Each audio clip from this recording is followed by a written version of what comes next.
Halo semua, salam sejahtera Malaysia, tuan-tuan dan puan yang amat dihormati. Satu perkongsian yang amat menarik hari ini, yang mungkin menjadi persoalan di fikiran ramai orang. Ini adalah berkaitan dengan pemenjaraan bekas Perdana Menteri Najib Razak. Oke, sebelum kita meneruskan, pastikan Anda menonton video ini sampai habis untuk mengetahui apa misteri yang bakal dirungkai di dalam channel ini berkaitan dengan keadaan sebenar Najib Razak di penjara Kajang. Oke, selamat datang ke channel ini. Bagi Anda yang baru di dalam channel ini, selamat bergabung. Anda akan mendapatkan isu-isu hangat politik di Malaysia. Dan jangan lupa untuk bantu channel ini dengan menekan butang like, share, dan juga subscribe. Saudara-saudara, saya mendapat maklumat di mana Najib Razak mendapat layanan istimewa di penjara. Namun layanan istimewa ini menjadi persoalan kepada saya sendiri. Adakah layanan istimewa ini Najib dilayan di penjara seperti banduan yang lain, ataupun mempunyai bilik khas Najib sendiri yang mungkin kita boleh cakap mewah, yang mempunyai dapur sendiri, mempunyai katil yang luas, bukan seperti banduan lain? Itu menjadi persoalannya. Mungkin makanan Najib juga tidak sama dengan makanan banduan-banduan lain. Disebabkan perkara ini yang menyebut bahwa Najib mendapat layanan istimewa. Itu menjadi persoalannya. Saudara-saudara, terdapat satu pendedahan daripada Malaysia kini, daripada salah satu banduan dari penjara Kajang yang sudah dibebaskan. Artikel daripada Malaysia kini, 1G. Najib dapat layanan sangat istimewa di penjara. Sebelum ini, segelintir pihak menimbulkan spekulasi bahwa bekas Perdana Menteri Najib Razak sebenarnya tidak pun menjalani hukuman di penjara Kajang. Nah, itu menjadi persoalan pertama sebelum ini. Ini kerana menurut mereka tiada gambar yang dapat membuktikan perkara itu selain layanan istimewa yang mungkin dinikmatinya selaku bekas pemimpin utama negara. Namun penceramah Wan Jiwan Husin yang baru saja menghabiskan hukuman penjaranya di sana menyatakan Najib sememangnya di penjara itu dan malah mendakwa dia menerima layanan sangat istimewa. Persoalan pertama, adakah Najib berada di penjara atau tidak? Sudah terjawab, Najib memang berada di penjara. Nak cakap dia tiada, nak cakap dia lari, itu tidak benar. Dalam wawancara bersama Malaysia Kini susulan pembebasannya, Wanji berkata dia pernah melihat kelibat Najib ketika menjalani hukumannya.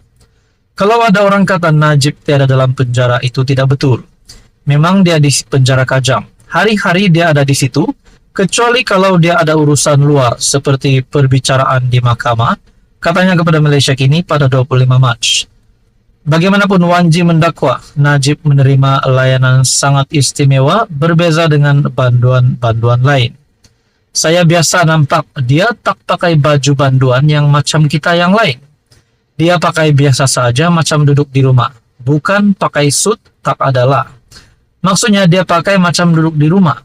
Saya di situ pakai baju banduan, katanya sambil menambah, Najib ditempatkan di blok istimewa, berbeza dengannya.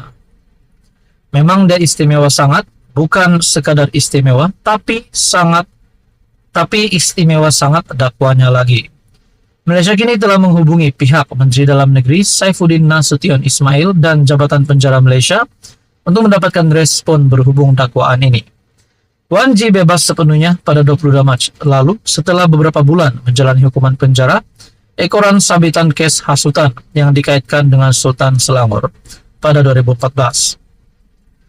Melalui program itu, Wan Ji yang merupakan bekas pegawai kepada bekas Ketua Menteri Pulau Pinang, Lim Guan Eng, berkata, dia dibenarkan tinggal di luar tetapi tidak boleh bergerak bebas. Menceritakan lebih lanjut, Wan Ji berkata dia tidak berpeluang untuk berinteraksi dengan Najib sepanjang berada di penjara Kajang. Najib ini saya tak jumpa, cuma nampak blok saya yang belakang sekali. Dekat kawasan Padang ada satu blok lain dan Najib ada di situ. Jadi, bila peguam datang berjumpa saya berjalan dan nampak dia. Bercakap tak boleh sebab jauh, katanya lagi. Najib dijatuhkan hukuman penjara 12 tahun dan denda 210 juta selepas disabitkan bersalah. Pada 2 Februari lalu, Lembaga Pengampunan membuat keputusan mengurangkan hukuman tersebut kepada penjara 6 tahun dan denda 50 juta. Dengan itu, Najib dijangka akan dibebaskan pada Agustus 2028. Memang salah Najib akan dibebaskan, tapi dijangkakan pada Agustus 2028 dan dia boleh dibebaskan lebih awal atas kelakuan baik pada Agustus 2026 selepas menjalani 2/3 dari tempoh hukuman penjara. Apa komen Anda berkaitan dengan isu ini? Sekian saja, teruskan bersama di dalam channel ini. Halo semua, salam sejahtera Malaysia. Selamat datang ke channel Fels Lifestyle. Terima kasih kerana masih setia bersama di dalam channel ini. Sudah pasti sebelum ini kita dikejutkan dengan laporan polis yang dibuat oleh Isham Jalil ataupun bekas pemimpin UMNO bertarik 21 Mac yang lalu. Bekas pemimpin UMNO Isham Jalil membuat laporan polis dan SPRM menggesa ahli perniagaan itu disiasat berhubung pemilikan saham tersebut, di mana yang dinyatakan di sini adalah bekas setiausaha politik Perdana Menteri hari ini Datuk Seri Anwar Ibrahim. Namun apa yang dilakukan Anwar Ibrahim selepas laporan polisi itu dibuat? Perkongsian daripada FMT ataupun freemalaysiatoday.com, Anwar akan semak saham Farhash dalam high-tech padu. Perdana Menteri berkata, beliau akan mengeluarkan kenyataan selepas menyemak laporan daripada Jabatan Perbendaharaan bertarik 27 Mac 2024. Perdana Menteri Anwar Ibrahim berkata, beliau akan menyemak dengan Jabatan Perbendaharaan Negara berhubung pembelian saham sebuah syarikat di senarai pendek untuk kontrak kerajaan bernilai RM1 bilion oleh bekas setiausaha politiknya. Anwar yang juga Menteri Keuangan berkata, beliau akan mengeluarkan kenyataan selepas meneliti laporan itu. Saya akan semak butiran dengan perbendaharaan dan keluarkan kenyataan, katanya kepada selepas majlis berbuka puasa di Masjid Ashabus Solihin di Kajang.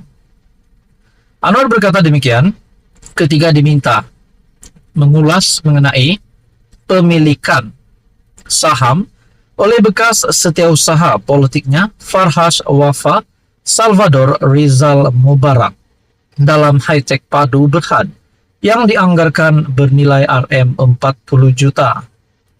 Syarikat itu sebelum ini dilaporkan di senarai pendek memperoleh kontrak kerajaan bernilai RM1 bilion pada 21 Mac lalu. Bekas pemimpin UMNO Isham Jalil membuat laporan polis dan Suruhanjaya Pencegahan Rasuah Malaysia SPRM menggesa ahli perniagaan itu disiasat berhubung pemilikan saham tersebut.